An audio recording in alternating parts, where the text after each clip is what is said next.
ماضی استمراری مثبت معروف و مجہول۔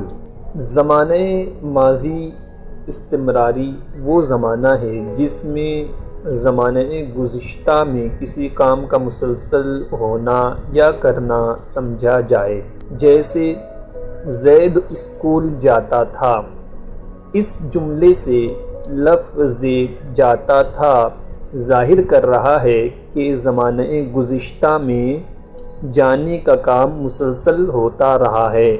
فارسی میں زمانہ ماضی استمراری بنانے کا قاعدہ یہ ہے کہ زمانہ ماضی مطلق کے شروع میں می یا ہمی لفظ می یا ہمی کا اضافہ کرنے سے ماضی استمراری بنتا ہے۔ جیسے مثال کے طور پر اگر ہمیں صیغہ واحد غائب بنانا ہو تو ماضی مطلق کے واحد غائب کے صیغے میں شروع میں می کا اضافہ کر دیں گے۔ جیسے ماضی مطلق کا صیغہ ہے پرورد، اب پرورد کے شروع میں می لگا دیجئے تو بن جائے گا می پرورد۔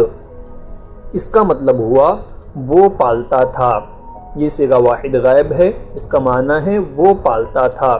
اب اگر ہمیں واحد غائب کے علاوہ دیگر صیغوں کو بنانا ہو تو ان صیغوں کی علامتیں بالکل آخر میں پرورد کے آخر میں پرورد کے بعد رکھیں گے۔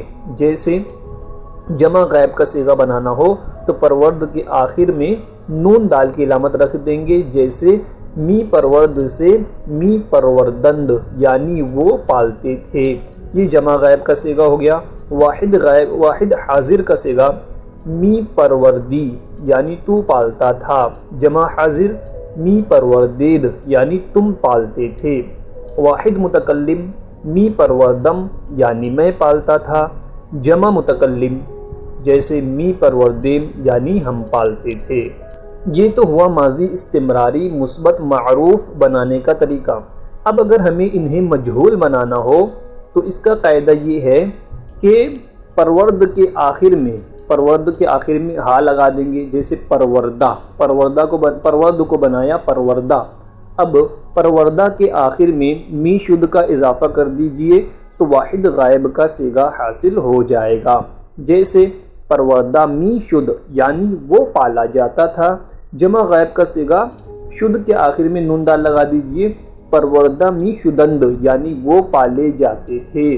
واحد حاضر کا صیغہ پروردہ می شدی، یعنی تو پالا جاتا تھا۔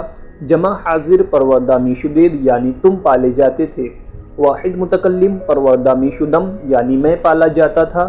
جمع متکلم پروردہ می شدیم، یعنی ہم پالے جاتے تھے۔ تو یہ تو ہو گئی گردانیں ماضی استمراری مثبت معروف و مجہول کی۔ اب اگر ہمیں معروف کو مجہول بنایا اور مثبت بنایا، یعنی کہ مثبت بنایا، اب اگر ہمیں منفی بنانا ہو تو کس طریقے سے بنائیں گے؟ می کے شروع میں نون لگائیں گے۔ می کے شروع میں کیا لگا دیں گے؟ نون، تو مثبت منفی بن جائے گا۔ جیسے می پرورد وہ پالتا تھا، می کے شروع میں نون لگائے تو کیا بنا؟ نمی پرورد، یعنی وہ نہیں پالتا تھا۔ اسی طریقے سے جمع غائب نمی پروردند، یعنی وہ نہیں پالتے تھے۔ واحد حاضر نمی پروردی، تو نہیں پالتا تھا۔ جمع حاضر نمی پروردید، تم نہیں پالتے تھے۔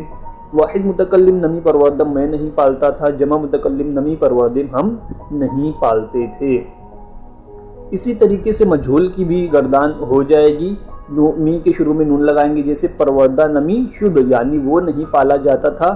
جمع غائب پروردہ نمی شدند، وہ نہیں پالے جاتے تھے۔ واحد حاضر پروردہ نمی شدی، تو نہیں پالا جاتا تھا۔ جمع حاضر پروردہ نمی شدید، تم نہیں پالے جاتے تھے۔